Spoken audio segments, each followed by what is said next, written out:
میرا نام محمد شفیق احمد مجددی ہے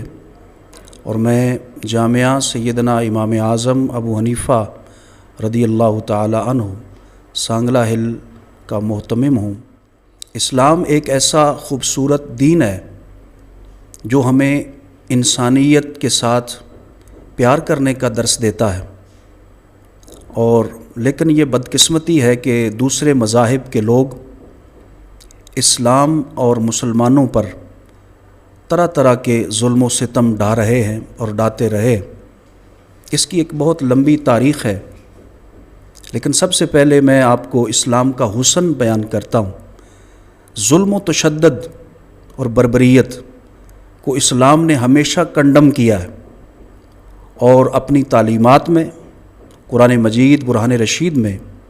اللہ رب العالمین نے بے شمار مواقع پر اس بات کا حکم دیا ہے کہ کسی پر بھی ظلم نہ کرو، اور ہمارے کریم آقا و مولا صلی اللہ علیہ وسلم نے اپنے بے شمار فرامین میں کسی بھی انسان پر، چاہے وہ مسلم ہو غیر مسلم ہو، کسی بھی مذہب اور دین سے اس کا تعلق ہو، اس کے ساتھ ظلم کرنے سے نبی پاک صلی اللہ علیہ وسلم نے اپنی امت کو روکا ہے، اور ارشاد فرمایا کہ کسی پر بھی ظلم نہ کرو، مظلوم اگرچہ کافر ہی کیوں نہ ہو اس پر بھی ظلم نہ کرو، اس لیے کہ مظلوم کی آہ اور مظلوم کی بد دعا، اس کے لیے اللہ تعالیٰ کے درمیان کوئی پردہ نہیں ہوتا۔ تو نبی پاک صلی اللہ علیہ وسلم نے اپنی تعلیمات مبارکہ میں امت مسلمہ کو ظلم اور تشدد کرنے کا راستہ نہیں سکھایا، بلکہ اگر جہاد بھی ہے، جنگ بھی ہے، تو وہاں بھی نبی پاک صلی اللہ علیہ وسلم نے امت کو ایک ایسی گائیڈ دی ہے، ایک ایسے رہنما اصول دیے۔ فرمایا کہ اگر تم جنگ کرنے جاتے ہو تو جو تمہارے مقابلے میں آئیں ان کے خلاف تم جنگ کرو، ان کی عورتوں پر ظلم نہ کرو، ان کے بچوں پر تشدد نہ کرو، ان کے درختوں کو نہ کاٹو، ان کی عبادت گاہوں کو نقصان نہ دو، اور جو لوگ اپنے عبادت گاہوں میں بیٹھ کر اللہ کی عبادت کر رہے ہوں اپنے مذہب اور اپنے دین کے مطابق، میرے آقا و مولا صلی اللہ علیہ وسلم نے فرمایا کہ تم نے ان کے خلاف تلوار نہیں اٹھانی۔ یہ ایسے رہنما اصول دین اسلام کے علاوہ کہیں اور نہیں ملتے، لیکن ستم بالائے ستم یہ ہے کہ آج مغربی دنیا اور غیر مسلم لوگ اسلام کو دہشت گرد ملک اور اسلام کو ایک دہشت گرد دین کے طور پر، ایک دہشت گرد مذہب کے طور پر یاد کرتے، حالانکہ اگر وہ اسلامی تعلیمات کا نئے سرے سے مطالعہ کریں، قرآن و حدیث کو پڑھیں، تو ظلم کی جتنی مذمت اسلام کرتا ہے کوئی اور مذہب میں اس کی مثال نہیں ملتی۔ لیکن بدقسمتی سے ظلم اور تشدد کا شکار اگر ہمیں نظر آتا ہے دنیا میں تو آج سب سے زیادہ مسلمان ہیں۔ انڈیا کشمیر کے مسلمانوں پر 70 سال سے طرح طرح کے مظالم ڈھا رہا ہے، اور اقوام متحدہ، OIC اور دیگر انسانی حقوق کی تنظیمیں صرف مذمت کرنے پر وہ بھی بڑی مجبوری کے ساتھ تیار ہوتی ہیں۔ اور اس کے علاوہ دیکھیے فلسطین پر بھی کئی سال گزر چکے۔ یہ فلسطین اہل اسلام کے لیے ایک بڑی مقدس جگہ ہے، یہ ہمارا قبلہ اول ہے، اور اس کی تاریخ اسلامی حیثیت کے اعتبار سے یہ ہے کہ سب سے پہلا گھر ان اول بیت وضع للناس للذی ببکۃ مبارکہ، کہ اس دنیا میں، اس کائنات میں جو سب سے پہلا گھر تعمیر کیا گیا وہ بیت اللہ شریف ہے، ہمارا آج موجودہ قبلہ ہے، اور اس کے 40 سال کے بعد یہ قبلہ اول جسے ہم بیت المقدس یاد کرتے ہیں وہ بنایا گیا، اور یہ حضرت جناب سیدنا سلیمان علیہ السلام نے اس کی تعمیر فرمائی، اور آپ نے انسانوں سے، جنات سے اس کی تعمیر کو مکمل کروایا، اور نبی پاک صاحب الاولاق صلی اللہ علیہ وسلم نے اعلان نبوت فرمانے کے بعد تقریباً 17 ماہ اس قبلہ اول کی طرف رخ کر کے نمازیں ادا فرمائیں، اور سید عالم صلی اللہ علیہ وسلم نے فرمایا کہ اگر کوئی شخص اس مسجد میں ایک نماز ادا کرے گا تو اسے 50,000 نمازوں کا ثواب دیا جائے گا۔ یہ ہمارے ایمان کا حصہ ہے۔ آج اس پر صہیونیت اور یہودی لابی اس طرح مسلط ہو چکی ہے،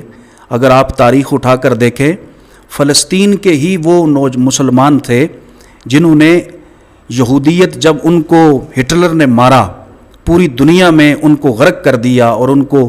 تہ و بالا کر دیا، تو کچھ لوگ جانیں بچا کر یہودیت کے وہ بھاگ کر مختلف ملکوں کے پاس گئے اور کہنے لگے ہمیں پناہ دے دو، لیکن انہیں پناہ کہیں نہیں مل رہی تھی۔ بالآخر وہ جب فلسطین کے ساحل پر آئے تو وہاں فلسطین کے مسلمانوں نے ان یہودیوں کو پناہ دی اور یہ پناہ لے کر وہاں ٹھہرے۔ اہل اسلام نے ان کو جگہ دی، رہنے کے لیے گھر دیے، لیکن وہ اس قدر جری اور بہادر ہو گئے